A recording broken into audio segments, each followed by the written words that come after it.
a cada 5 meninos, uma menina desenvolve, né, o transtorno de oposição desafiante, transtorno opositor desafiador. Então, a nomenclatura ela varia bastante de acordo com a literatura e com a tradução utilizada. Então, é realmente o que você disse, né, um transtorno onde a criança desafia o tempo todo, é opositora, tem muita dificuldade em internalizar regras, tem muita dificuldade em ser frustrada, né, dificuldade em lidar com figuras de autoridade. Então, isso pode acontecer em casa, isso pode acontecer na escola, isso pode acontecer no seu ambiente social e prejudica muito o contexto da família, porque assim, esses pais vão perdendo o prazer de estar com essas crianças, se sentem muito fracassados, porque, infelizmente, hoje, né, o comportamento da criança acaba sendo aí um termômetro, né, do sucesso desses pais enquanto casal, enquanto educadores, e a gente não pode enxergar bem assim.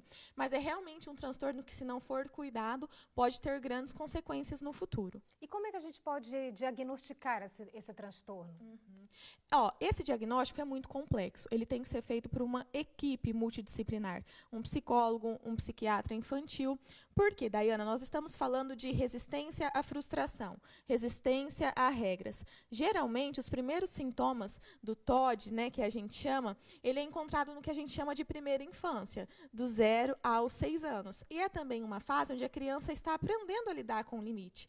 Então, é muito natural a resistência a regras, né, a resistência à frustração. Na verdade, nenhum de nós gosta de ser frustrado. Então, é um diagnóstico muito difícil de ser realizado. Ele precisa estar sendo realmente muito acompanhado.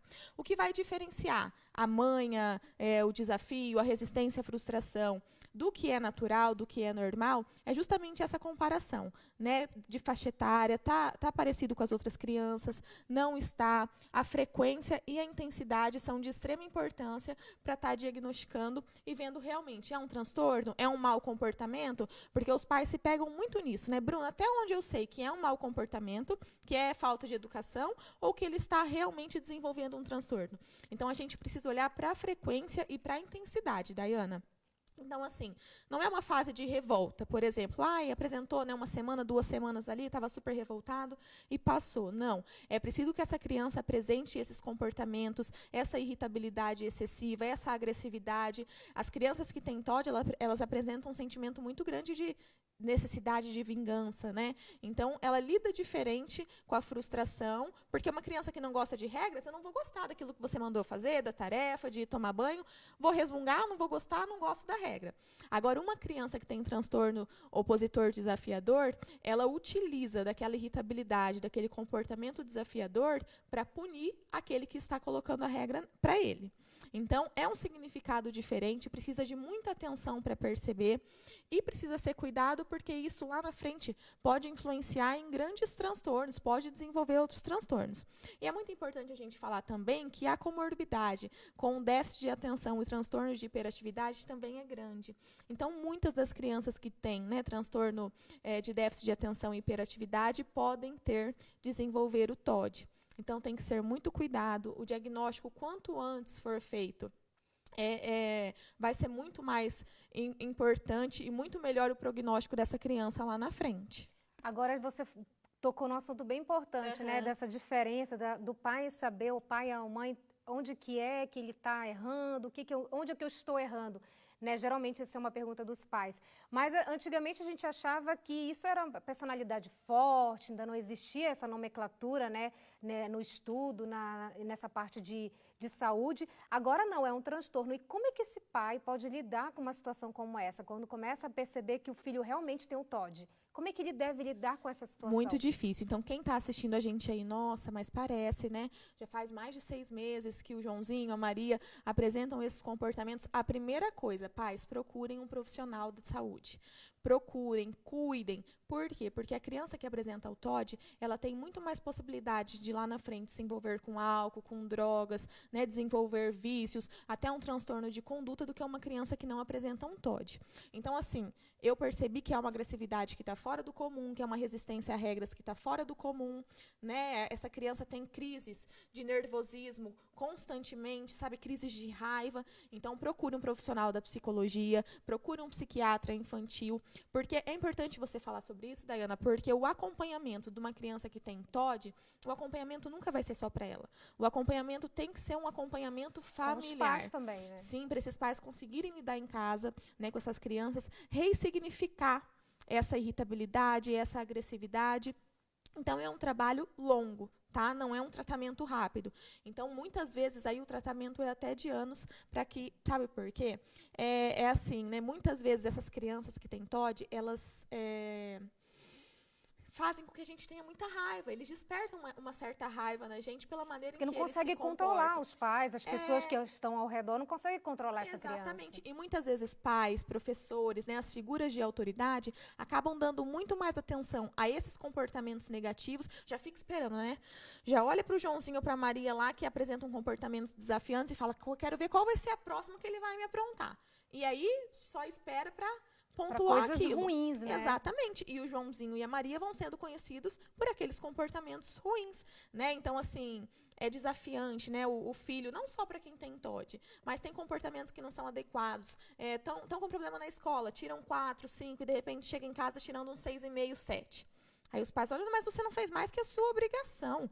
O mínimo para eu ficar feliz, você tinha que tirar uns 9. Essa criança, ela vai entender que ela nunca vai alcançar a expectativa desses pais, vai se frustrar, e aquilo ali vai ser muito prejudicial para a autoestima, né, para o olhar que ela tem em relação a ela mesma.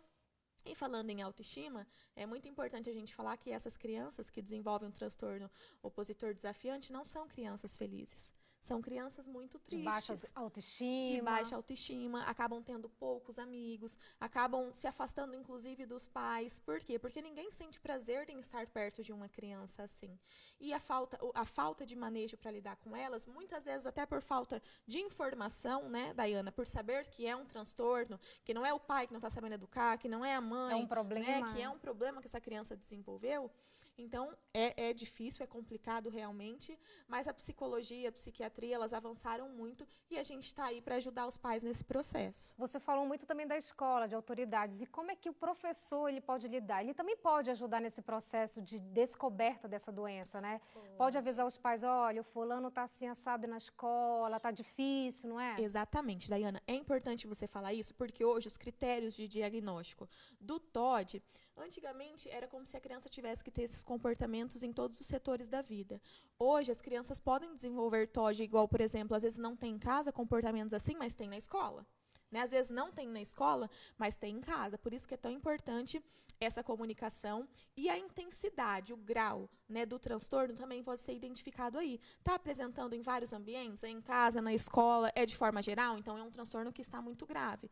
Não, por enquanto está só em casa. Então, a gente pode considerar um transtorno de leve aí a moderado. Essa comunicação é de extrema importância. Inclusive, o profissional da psicologia que for acompanhar essa criança, muito provavelmente ele entrará em contato com essa escola para orientar, né, os professores, a coordenação pedagógica, para que eles também entendam que essa criança está em um acompanhamento e a participação deles é muito importante. Isso que eu falei em relação aos pais, de reforçar pequenos comportamentos que são saudáveis, pequenos comportamentos que são adequados, serve também para a escola, pais, professores, né? Vocês podem fazer diferença na vida dessa criança. Então, o Joãozinho, ele tem que deixar de ser conhecido pela... menino bagunceiro, que nunca respeita os colegas, o professor. Isso, e a gente acaba, infelizmente, até pela raiva que esses comportamentos geram na gente, rotulando esses alunos. Então, professores, é muito importante que vocês leiam, conheçam sobre o assunto, porque se percebem, às vezes, coisas que os pais não estão percebendo em casa, né? Às vezes, os pais estão, assim, tão esgotados, e daí o que acontece? Qual que é a primeira coisa que faz? Acaba cedendo, né? Porque cansou, né? Vai tentar colocar regra e não consegue. Então, acaba cedendo sempre, e essa criança vai entendendo o quê? Que quanto mais ela fizer birra e mais ela fizer raiva. Quanto mais ela irritar, quanto mais ela for contra daquilo que estão colocando para ela, mais coisas ela vai conseguir. E daí acaba entrando num caminho inverso do que o positivo para essa criança naquele momento. E agora, no período de férias, os pais, como é que eles ficam com essa criança em casa, com esse tempo ocioso? E você sabe que, às vezes, é nesse período de férias que passa a maior parte do tempo com as crianças, que estão vendo ela ali o tempo todo, que acaba identificando os sintomas? Então, pais, estejam atentos ao comportamento dos seus filhos. Nas férias, estejam em comunicação com a escola. E façam as férias. Férias, assim, é caracterizado pela falta de rotina mesmo. E eu sempre falo para os pais que eu acho tão importante, às vezes, sair um pouquinho da rotina mesmo nas férias e fazer um passeio que não faz, para que essa criança tenha internalizado dentro dela mesmo sobre o que é férias e o que é rotina, né? Que a gente precisa ter a responsabilidade naquela rotina, hora para acordar, hora para dormir, que a gente precisa, né, fazer as tarefas escolares, mas que você tenha as férias. Né? Então, assim, não é uma exigência o tempo todo. Eu acho isso de extrema importância e os pais também aproveitarem essa proximidade com os filhos para estarem atentos ao comportamento, com certeza. Bruna, muito obrigada pelo esse esclarecimento, né? Você, pai e mãe, que tem um filho que tem esses sintomas, então procure logo um profissional, não é? É importante, como a Bruna falou. Quanto antes o tratamento, melhor vai ser esse cidadão, esse indivíduo. Sem dúvidas, Daiana, sem dúvidas mesmo. E hoje a gente está aí, né? Tem vários profissionais que sabem, que estão informados, que estudaram para isso, para ajudar os pais, ajudar esses pais nessa tarefa que não é nem um pouco fácil.